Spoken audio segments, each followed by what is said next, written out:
लोकसभा चुनाव में हरियाणा में मिली जीत से कांग्रेस के हौसले बुलंद हो चुके हैं। विपक्ष में होते हुए पार्टी ने राज्य की 10 में से 5 लोकसभा सीटों पर जीत दर्ज की है और अब कांग्रेस की नजर इस साल के अंत में होने वाले विधानसभा चुनाव पर है, जहां पार्टी को बेहतरी की उम्मीद है। लोकसभा में पार्टी के प्रदर्शन ने विधानसभा चुनाव लड़ने वाले दावेदारों की फेहरिस्त लंबी कर दी है और टिकट के लिए अभी से मारामारी शुरू हो चुकी है। हाल ही में कांग्रेस ने टिकट दावेदारों के लिए आवेदन सिस्टम को शुरू किया है।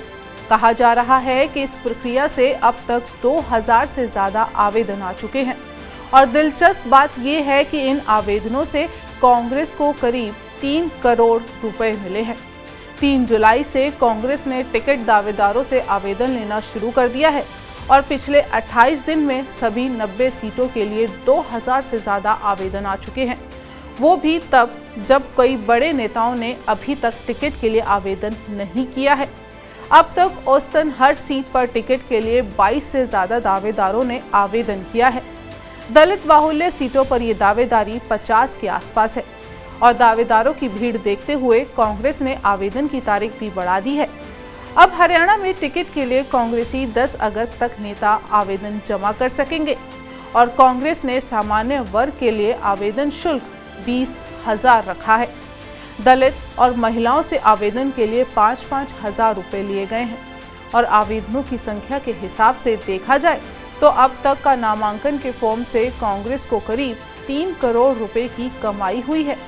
ये भी पैसा सीधे कांग्रेस के कोष में जाने वाला है और कांग्रेस पार्टी ने आवेदन जमा करने का फॉर्मूला 2018 में मध्य प्रदेश चुनाव में पहली बार ये लागू किया था।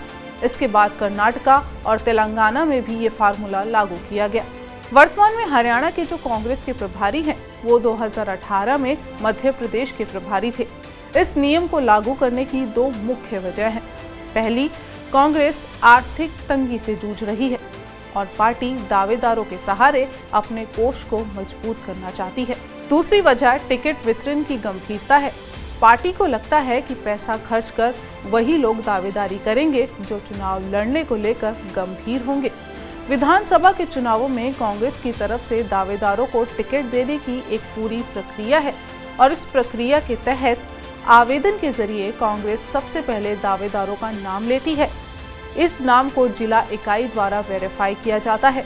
जिला इकाई से वेरीफाई किए गए नामों को प्रदेश कमेटी के पास भेजा जाता है और प्रदेश कमेटी रिपोर्ट लगाकर अपनी लिस्ट कांग्रेस स्क्रीनिंग कमेटी को दे देती है। दूसरी प्रक्रिया, कांग्रेस सूत्रों के मुताबिक टिकट देने के लिए कम से कम 2 फीडबैक या सर्वे रिपोर्ट का सहारा लिया जाता है। एक सर्वे कांग्रेस हाईकमान द्वारा तैयार करवाई जाती है तो दूसरी रिपोर्ट कांग्रेस की स्क्रीनिंग कमेटी तैयार करती है। तीसरी प्रक्रिया, नामांकन से पहले कांग्रेस की स्क्रीनिंग कमेटी प्रदेश नेताओं के साथ बैठकर सभी सीटों पर 2 से 3 नामों का पैनल तैयार करती है और इन नामों को कांग्रेस इलेक्शन कमेटी के सामने रखा जाता है। जिन नामों पर सहमति बन जाती है उसे तुरंत हरी झंडी मिलती है और विवादित नाम पर कांग्रेस अध्यक्ष फाइनल फैसला करते हैं। नाम फाइनल होने के बाद पार्टी का सिंबल यानी बी फॉर्म प्रदेश अध्यक्ष सभी उम्मीदवारों को उपलब्ध करवाते हैं। आपको बताएं, हरियाणा में विधानसभा की 90 सीटों पर चुनाव है।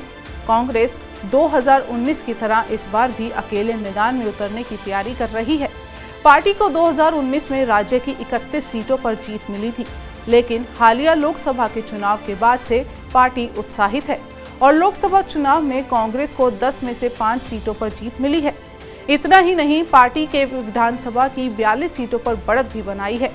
हरियाणा में सरकार बनाने के लिए किसी भी दल को कम से कम 46 सीटों की जरूरत है, तो कांग्रेस इस बार काफी कॉन्फिडेंट दिखाई दे रही है कि विधानसभा में वही बाजी मारेगी। आप इस बारे में क्या कहते हैं, हमें कमेंट करके जरूर बताएं।